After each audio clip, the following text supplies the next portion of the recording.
राजा का गरीब बेटा एक प्रेरणादायक कहानी बहुत समय पहले की बात है। एक समृद्ध राज्य में एक न्यायप्रिय राजा राज करता था। उसके पास सब कुछ था, धन, वैभव, सैनिक, सेवक, महल, सब कुछ। लेकिन एक दुख था कि उसका बेटा अत्यंत आलसी और लापरवाह था। राजा ने उसे शिक्षा दिलाई, शस्त्र विद्या सिखाई, लेकिन वह हमेशा ऐशो आराम में ही डूबा रहा और मेहनत से दूर भागता था। राजा को चिंता होने लगी कि उसके बाद राज्य का क्या होगा। एक दिन उसने एक युक्ति सोची। राजा ने राजसभा में घोषणा की, आज से मेरा बेटा राज्य का उत्तराधिकारी नहीं रहेगा।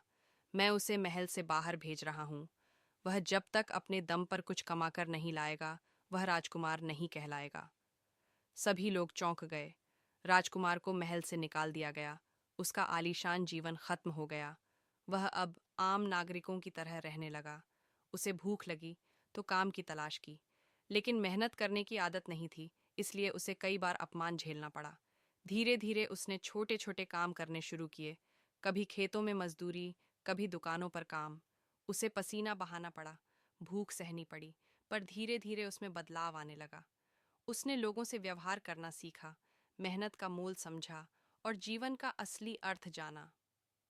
कुछ वर्षों बाद उसने एक छोटा व्यापार शुरू किया और अपनी लगन से उसे बड़ा बना दिया। जब राजा को खबर मिली कि उसका बेटा अब एक सफल और समझदार इंसान बन चुका है, तो उसने उसे वापस बुलाया। अब वह बेटा केवल एक राजकुमार नहीं था, बल्कि एक जनप्रिय नेता बन गया था। उसने पिता से राजगद्दी नहीं मांगी, बल्कि कहा, मैं इस राज्य की सेवा करना चाहता हूँ, जैसे आम लोग करते हैं।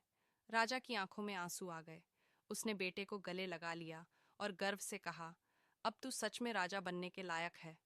सीख, सच्चा अनुभव और मेहनत ही इंसान को महान बनाते हैं, चाहे वह किसी भी परिवार से क्यों न हो। जीवन में संघर्ष ही असली शिक्षक होता है।